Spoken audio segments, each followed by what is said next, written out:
Aleko mentioned the situation in Ashraf just now. There are 100 people remain there looking after the properties. Properties, as Aleko said, built up over 25 years. The fixed properties, remembering that this was virtually a city built over 25 years, we estimate could be worth around 500 million euros. Now, Martin Kubler, the UN envoy, is saying because 3,400 people have been already moved to Camp Liberty, and he wants to close the dossier, get the last 100 out so he can proclaim great victory for the UN. Yeah. You know, we have closed Liberty, we have done the bidding of Nouri al-Maliki, who is a puppet, as we know, of the mullahs in Tehran. The UN can wash its hands of the whole affair. All of these people will be crammed into this half square kilometer camp where they formerly were living in a huge sprawling enclave. Now they're crammed into prison-like conditions. This isn't something that we have stated. This is something that a working group of the UN stated. It's prison-like conditions in Camp Liberty. And Martin Kubler says, put all your properties, your movable properties, into one corner of Ashraf, and then we will move the remaining 100 of you to Camp Liberty, and your movable properties will be dealt with properly.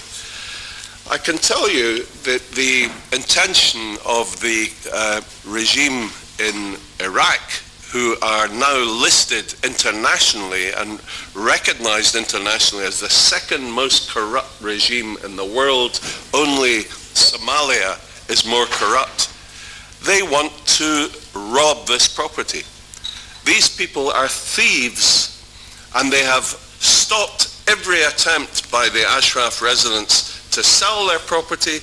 They want to clear the last 100 out in order that they can rob that property and take possession of it for their own good. And, you know, for the UN to condone that action is absolutely outrageous.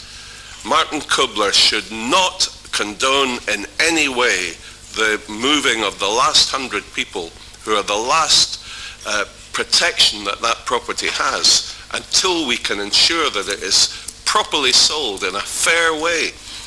Our estimate is that for the expenses of the people now in Camp Liberty, we estimate that until we can have these people resettled, it's going to cost round about 35,000 euros per person during the next year to look after the welfare and livelihood of these people and to help with their potential resettlement.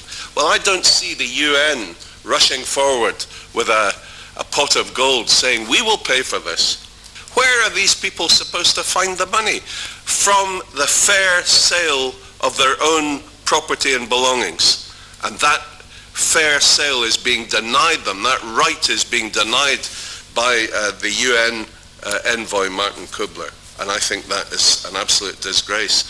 And Aleko also said, this place, Camp Liberty, or Camp Hurriya, as it's called, has been described by the UN Working Group as a prison-like condition, and yet we continue to allow the UN and Baroness Ashton to refer to it as a temporary transit location, a TTL, a place under terminology used by UNHCR, which means a location where refugees would spend a few weeks before being resettled. We already have had people in there for almost a year, and there is no likelihood of any movement very soon. They are now crammed into this half square kilometer, surrounded by troops, led, as Aleko reminded us, by the leading murderer of the horrible massacre that took place originally in Camp Ashraf.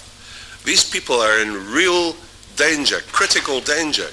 Now, we cannot sit back and allow Baroness Ashton, who has just been patting everyone on the back in congratulations at the award of the Nobel Prize for Peace. She cannot sit back and ignore this situation. Camp Liberty must be redesignated as a refugee camp. It cannot go on being called a TTL. And once redesignated, it gives protected status completely to the people that are trapped within it. The residents of Ashraf must be able to sell their properties to raise funds they need to meet their day-to-day living costs. And we must not stand back and watch the blatant theft of these properties by the Iraqi government and their Iranian agents.